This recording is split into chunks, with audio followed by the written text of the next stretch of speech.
Coming up on today's edition of Locked On Eagles, the Super Bowl is tomorrow between the Bengals and the Rams. How far off are the Eagles from those teams? And how have they built their rosters? Could the Eagles take anything from those squads when it comes to the blueprint to get to a championship contender status? That's coming up next right here on Locked On Eagles.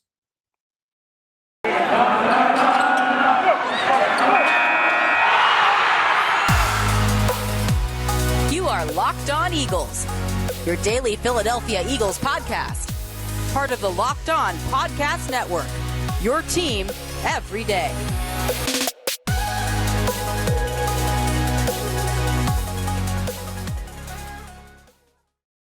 We thank you for making Locked On Eagles your first listen each and every day. Today's podcast is brought to you by GetUpside. Make sure you download the GetUpside app and use the promo code touchdown to get 25 cents per gallon on your first tank. I'm Louis DiBiase, the host of your daily Philadelphia Eagles podcast, Locked On Eagles. It is a Saturday edition of the show, episode 5 this week of 5. Download it into your phone wherever you get the podcast. We are available on all platforms as well as in video form on YouTube. Make sure you subscribe to our YouTube channel. We do have exclusive video content that is not available in the feed, so you get the best of both worlds by subscribing to both. And we're always talking birds on Twitter. Hit us up at LockedOnBirds, at DiBiase, LOE, and at GC24_football. On today's edition of the podcast, I want to take a look at the Super Bowl tomorrow between the Cincinnati Bengals and the Los Angeles Rams and, turn it into something that can relate to the Philadelphia Eagles. When it comes to how those teams got to the big game, philosophically, is there a blueprint the Eagles can take from those two teams? Is there themes to really keep a close eye on? I'm also, because of BetOnline becoming our official sports book, I'm going to be making some bets at BetOnline tomorrow for the big game. I'm going to get into some of my bets that I'm going to be making tomorrow. And then overall, I just want to take a look at how far off the Eagles are from these two teams when it comes to the strength of their roster.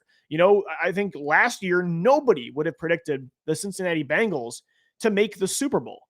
They were picking in the top 10, and the year before, they had the first overall draft pick. Joe Burrow, of course, there was a lot of upside there, and a lot of people thought he would become the star quarterback that he is, but he was coming off a torn ACL, and, it just shows in the NFL how quickly things can turn around. So can the Philadelphia Eagles, and the Eagles know that more than any team, right? I mean, in 2012, they won 4 games. In 2013, they won the division and won 10 games. In 2015, they fire their coach and go 7-9. 2 years later, they win a Super Bowl. Last year, another 4-win season. This year, the Eagles win 9 games and make the playoffs. So if anybody knows about how quick things can change for better or for worse, 2017 to 2019, then to 2020 for the Birds, the Eagles know more than anybody. So could they be the Cincinnati Bengals of next year? Like, how far off are they from not just Cincinnati, but a team that they'd have to compete with in the NFC to get to the Super Bowl, the Los Angeles Rams? How far are they from getting back to being on this stage like they were 4 years ago? I think certainly they showed this year that they aren't light years away. Again, they won 9 games. They won 7 of 9 down the stretch, and they made the postseason. But I think, too, they also showed anytime they played a star quarterback, anytime they really played a powerhouse in either conference, they couldn't really hang with them. And why? This is still the key to becoming the Bengals next year, becoming the Rams. There's a few things the Eagles need to do next year. And the obvious one is they need to have a dynamic passing attack. They have to. They have to have their quarterback, and whether that's Jalen Hurts or somebody else, take that next step into elite play. Because that is, there's a lot of reasons the Bengals were able to turn it around outside of just Joe Burrow. The same thing with the Los Angeles Rams and Matt Stafford. It wasn't just Stafford and Burrow, but the main consistent factor with these two teams and why they were able to take a jump from, the Bengals when they had Andy Dalton, they were a good team, but they weren't a great team. The Rams with Jared Goff, heck, they made a Super Bowl. They made the playoffs a few times, but they weren't consistently great. And the one thing this year that turned them into a great football team was elite quarterback play, but not just elite quarterback play, just a dynamic passing attack in general, because, the Eagles in 2019 had a dynamic elite quarterback at the time playing at an elite level in Carson Wentz. But, when you're throwing to Deontay Burnett and Joshua Perkins and Robert Davis, Man, Greg Ward, that was a bad offense. You can't get to that dynamic passing attack, but you look at the Rams and the Bengals, they are so deep when it comes to weaponry. I mean, the Rams, they had Cooper Kupp and Robert Woods and Van Jefferson, Deshaun Jackson. They cut Deshaun Jackson. They lose Robert Woods to a season-ending injury. And what do? They trade for Odell Beckham. The Bengals, they have Tyler Boyd in-house. They draft T. Higgins last year in the second round. They draft Jamar Chase this year, Joe Burrow's best friend, his go-to wide receiver at LSU. And now they have, to me, the best young trio of receivers in the NFL with Boyd, Chase, and Higgins. And so overall, these teams are so dynamic in the passing attack. And again, you have to be multiple too. You have to be able to run the football, and both these teams can do that as well with Joe Mixon, Cam Akers, even when they had Sony Michel, because the Rams have a really good offensive line. So the Eagles do have that box already checked with, an elite run game and an elite offensive line, but they need to take that next step when it comes to being a dynamic passing attack and being able to win multiple ways. Yeah, you want to be able to, with a lead, run down a team's throat and control the clock and be able to win that kind of style of football, because sometimes that's what the game is going to require. But at the same time, you're going to be down like the Bengals were 2 weeks ago against the Kansas City Chiefs by 20 plus points. And I don't want to feel like if that ever happens with the Eagles, if they're down by 14 plus, that the game is over. You got to be able to pass to get the lead, like Doug Peterson used to say, and you got to be able to run to win.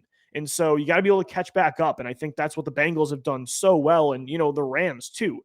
They were able to just be such a dynamic, when Tom Brady's storming back a few weeks ago in the divisional round, Matt Stafford is able to put the game on ice with some incredible throws downfield. And that's really the consistent theme of why these teams and the Chiefs and, the Bills have been able to be great so consistently, over the past few years. But it's not just the passing attack that has, really put these teams over top. It's the talent on defense. And this is where the Eagles need to get better as well. Like, you can tell when the question is, how far off are the Eagles from these squads? Again, they're not light years away, but when it comes to the defensive talent gap, I mean, it's pretty significant, right? I mean, you look at, just for example, this Rams team, when they played the Buccaneers in the divisional round versus when the Eagles played them in the wild card, the Eagles pass rush could not get to Tom Brady. They couldn't. And the Rams, meanwhile, the next week, I'm like, man, watching Aaron Donald just destroy offensive linemen, Von Miller, Leonard Floyd. I'm thinking to myself, man, do I miss that kind of pass rush like the Eagles have had? We've grown so accustomed to. And you could see, I'm like, the Rams pass rush makes the Eagles pass rush look amateur. The Eagles need to get more talented on all three levels of the defense. They need more dynamic pass rushers to complement Josh Sweat. You've got your defensive tackle trio with Cox, Hargrave, and Milton Williams, but you got to get more speed on the edge. You could tell how slow they looked versus a team like the Rams and their pass rush. They need to, and it's a great draft class for it. They got to come away with some talented pass rushers. It's not just them. I mean, the Bengals did the same thing with Trey Hendrickson from the New Orleans Saints. They bring him over and boom, that completely changed, or Ajabo as well. It totally changed their defense. The talent, the Eagles, it's at linebacker, in the secondary as well. You have your true CB1 and Darius Slay, so you have a piece or two. You have Josh Sweat, you have Fletcher Cox and Javon Hargrave, but you got to get deeper and you got to get more talented. The Rams have stars at every level, and that's not really replicable, where you can get Jalen Ramsey, Aaron Donald, Von Miller all on the same team. That's not super sustainable, and that's not normally a blueprint that you can try to replicate. It's kind of a dream team, if you will, for at least NFL standards. But you look at the Bengals, I mean, they significantly upgraded their defense and fixed it in just one offseason with the moves they made in free agency, and not just the guys I mentioned on the defensive line, but, even value signings of young, talented players that were high picks, but they fell out of favor with other teams, Von Bell and Eli Apple. Those moves have really panned out, and the Bengals have a way more talented defense than people really give them credit for. They don't have a lot of household names like the Rams do, but their defense turned it around, and you saw that. I mean, they were able to make plays. They were getting their butt kicked against the Chiefs 2 weeks ago in the first half, but when they, even in a shootout, I've learned about defense now. You're never going to stop an offense completely, pretty much, in the NFL with how good offenses are now. But you need to be able to trust them to in important situations, just make a few key stops, right? You have to rely on your offense to be what gets you there and what carries you. And your defense, you just got to be able to trust them, like in overtime, to, if the Chiefs, they win the coin toss and you feel like the game's not over. And that's what the Bengals have. And, the Bengals defense stepped up when it mattered most in that football game to get them to the Super Bowl. The Eagles need to address all three levels of the defense through free agency this year, through the draft, maybe through trade avenues. They've got to do it. But again, I don't think they're light years away from these two teams. The Eagles could have a Bengals-like wide receiver trio next year, with Devontae Smith being your Jamar Chase. Quez Watkins can be your, Tyler Boyd, that third guy. You just got to find your T. Higgins, right? Their offensive line is elite. It's top tier, like Los Angeles is. It's better than both of these offensive lines. Their run game is elite. They have an elite CB1. They have a great young offensive-minded head coach in Nick Sirianni, who took his team to the playoffs in his first year. It's a huge reason that the Rams have been so good. We didn't even mention coaching. Sean McVay has gotten this team to the playoffs in 3 of the last 4 years and 2 Super Bowl appearances. And they didn't have Matt Stafford outside of 2021. So there are pieces in place the Eagles do have, but I think it's clear that talent on defense and a dynamic passing attack, those are the things the Eagles need to address this offseason. And, one of them, the dynamic passing attack, might not come until you get the quarterback, and you got to see if Jalen Hurts can be that player for you. And if not, you've got to address finding that guy either this year or next year. So it's really interesting to compare the teams. And, I think the Eagles could be, with the right moves this year, they could be the Bengals of next year. Again, the Bengals showed, and the Eagles have shown in the past, that in the NFL, it doesn't take 10 years to rebuild like it does sometimes in the NHL, in the NBA. It can only take one offseason if they make the right moves. And I think both of these teams have definitely showed that to be true. Guys, today's podcast is brought to you by Get Upside. It is an incredible app that everybody who buys gas needs to know about. My listeners are earning cash back for every gallon of gas every time they fill up. Just download the free Get Upside app in the App Store or Google Play right now and use the promo code TOUCHDOWN for 25 cents per gallon or more on your first fill up. Cash back. Don't pay full price at the pump anymore. Get cash back using Get Upside. Just download the app for free and use the promo code TOUCHDOWN for 25 cents per gallon or more on your first tank. Some people who drive a lot like myself, they're making as much as $200 to $300 a year in cash back. And that's so important considering the gas prices right now in the United States. And guys, there's no catch. The money gets added right to your account. You can cash out anytime to your bank account, PayPal, or any gift card for Amazon and other brands. Just download the free Get Upside app and use the promo code TOUCHDOWN to get 25 cents per gallon or more cash back in your first tank. That's promo code TOUCHDOWN. All right, Eagles fans, Louis DiBiase here on this Saturday edition of your daily Philadelphia Eagles podcast, Locked On Eagles. And we thank you for making Locked On Eagles your first listen each and every day.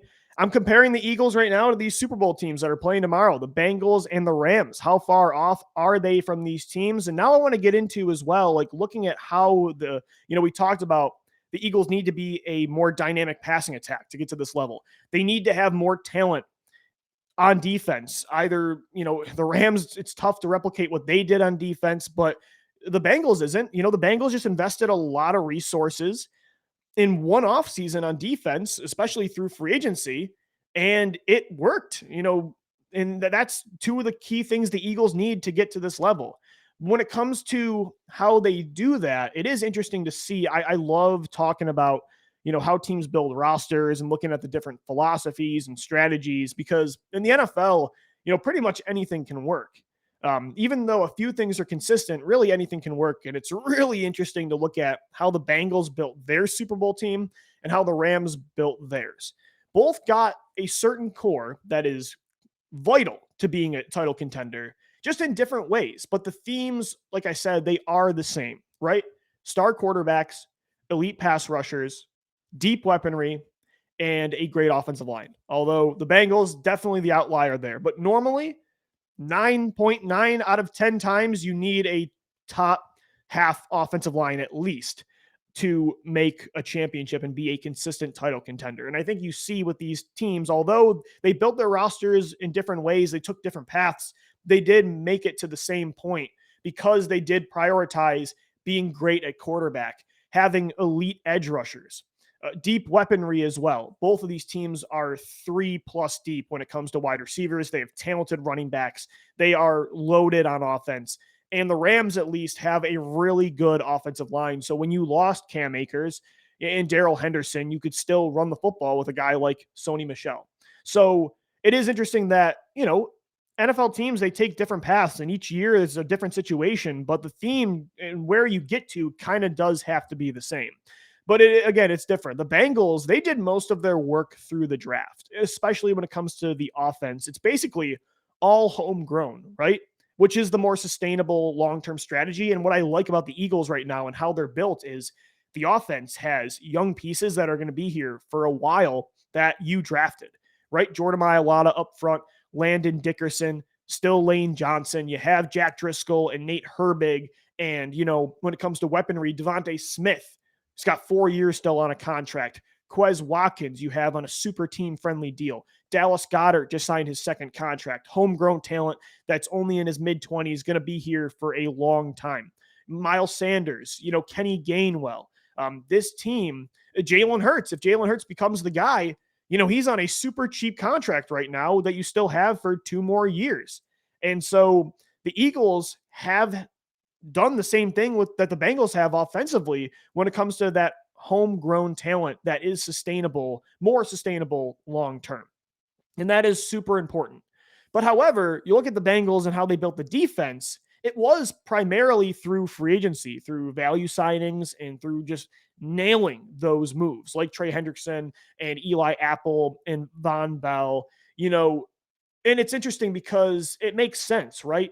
When you build your offense through the draft and you have all these very cost-effective deals, you have the flexibility to invest more resources in the defense. You can spend more on defense. And I feel like the Eagles kind of have that luxury right now where they have most of their offensive core locked up, where if they want to really go all in on the defense this year through not just the draft with all those picks, but if you want to spend money in free agency, you can do that as well. And so that is definitely something that they should try to replicate that the Bengals did. And you don't have to, be the Rams and land the Von Millers of the world and an Aaron Donald type of player, a Jalen Ramsey. You don't have to do that. But you do need to invest resources. And I think while the Eagles have spent so much focus on the offense through the draft, the defense really has, they've come to that expense, or they've kind of been affected by that in a negative way because the Eagles aren't investing picks in the defense, and they really haven't invested big contracts either, or at least they haven't nailed their free agent signings, even the ones that are smaller. They haven't hit on the value deals on defense like the Bengals have, and they haven't really tried to get big names outside of, Darius Slay a few years ago on defense. So they've kind of more been trying the Band-Aid patchwork, and the Bengals, they didn't do that. They didn't have to do what the Rams did, but there's a middle ground there, and I think the Eagles need to find that this offseason for sure. The Rams, meanwhile, I love looking at the way they did it because they are all in on the now in winning a championship. And, I don't know how sustainable or how teams should look at that strategy and try to replicate it, but I really respect the hell out of it. I love going for it when you feel like the window is open. That's why, although Howie Roseman, every move he made, it felt like after 2017 in free agency and when he was aggressive, just felt like the wrong one execution-wise. I love the philosophy. I loved the screw it. We have this window right now. Let's just go for it. I love that aggression. I think, again, there's a middle ground you need to find when it comes to roster building because I don't think this is very sustainable long-term. But when you have it, when you've got a star quarterback, when you've got a core in place, and you want to maximize the roster, spend draft picks, spend money, go for it. The NFL, it is not, as strict. There's a salary cap, and you have draft picks that the Rams are just trading away like they're anything, like they're pennies on the dollar. But at the same time, in the NFL, you can, if the execution is there, you can pull this off. And that was the issue with the Eagles. They tried this strategy as well after 2017. It's just the moves they made didn't work. And the strategy can get really ugly if the execution isn't there. But if you nail it like the Rams have, there's ways around the cap. They've traded picks, but for players that, have more than a year or two left. So it is more sustainable.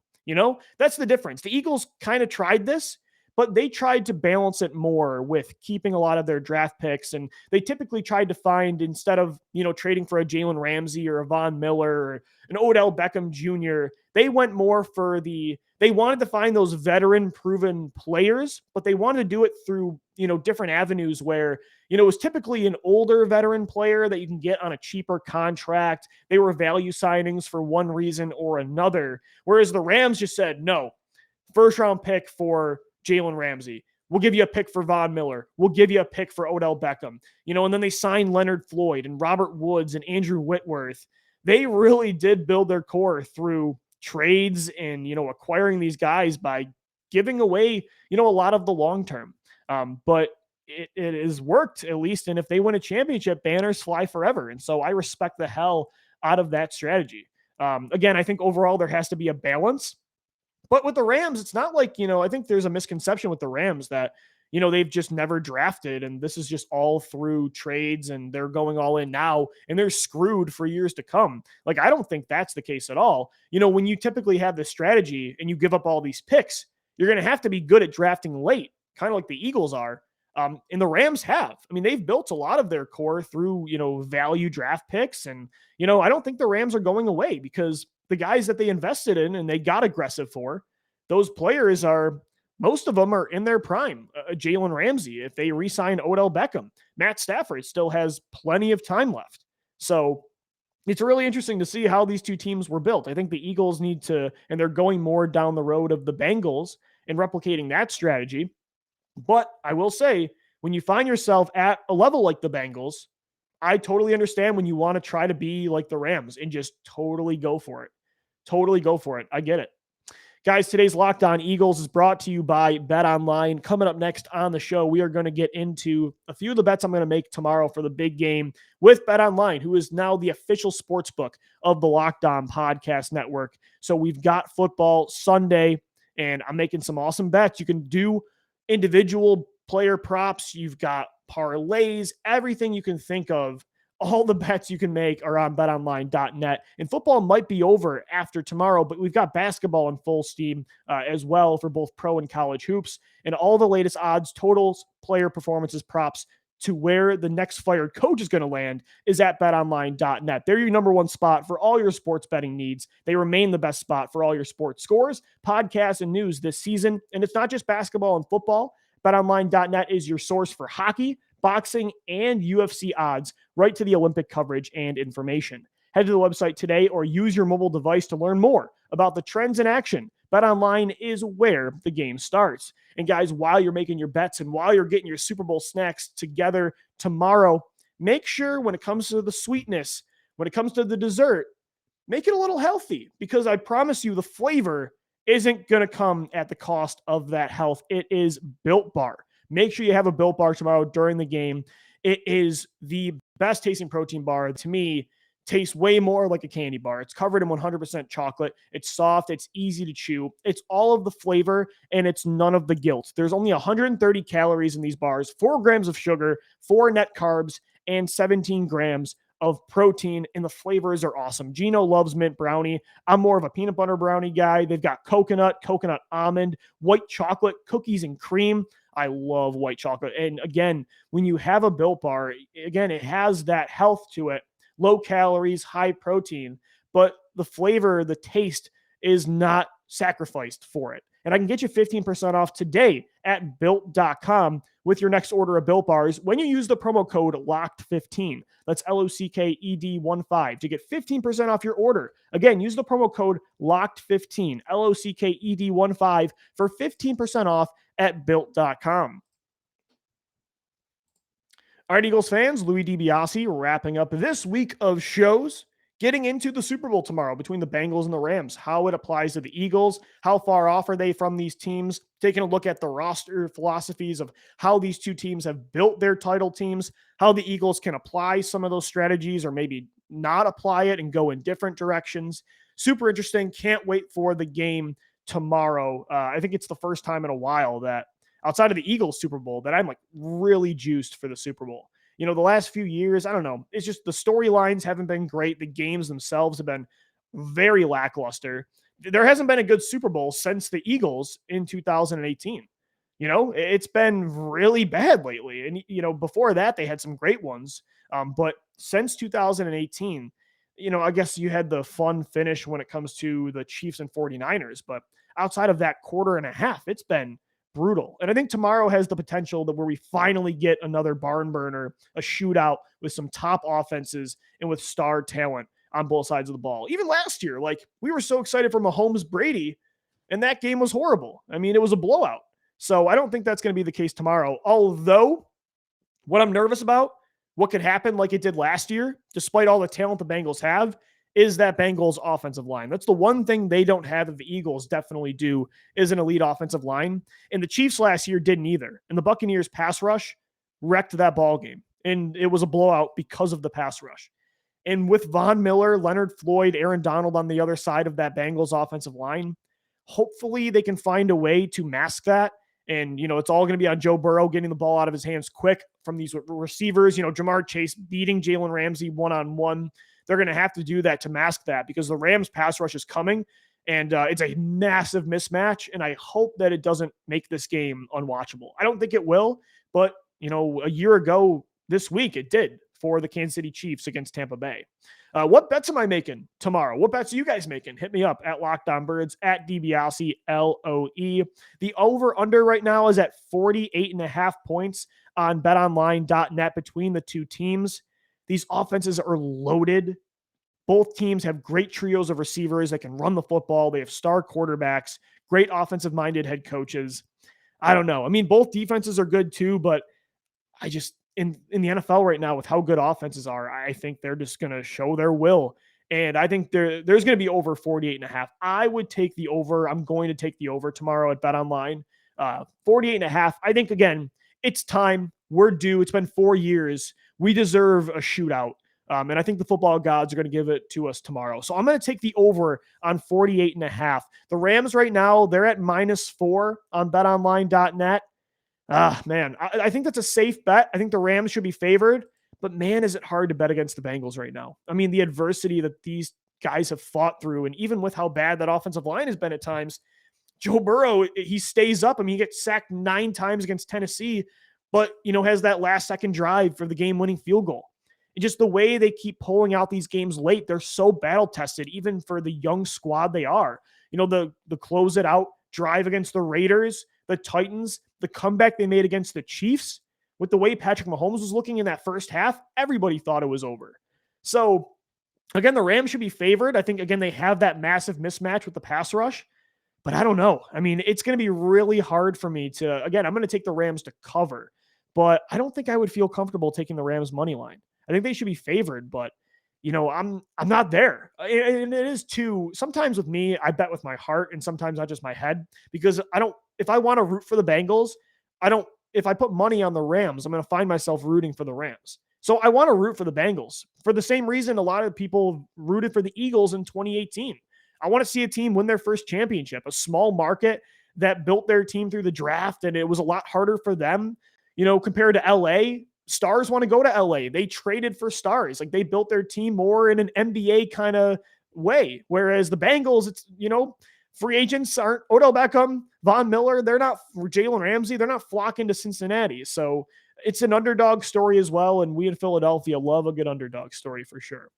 All right, guys, that's going to do it for today's edition of Locked On Eagles. Thank you so much for tuning into this week of shows. We'll be back tomorrow, or I should say Monday, for Mock Draft Monday. Make sure you subscribe for 5 more episodes next week, available on all podcast platforms. We're on YouTube as well in video form, and on Twitter at Locked On Birds, at DiBiase, LOE, and at GC24_football. Thank you for making Locked On Eagles your first listen each and every day. As always, thank you for downloading. Thank you for watching and listening, and let's go Birds.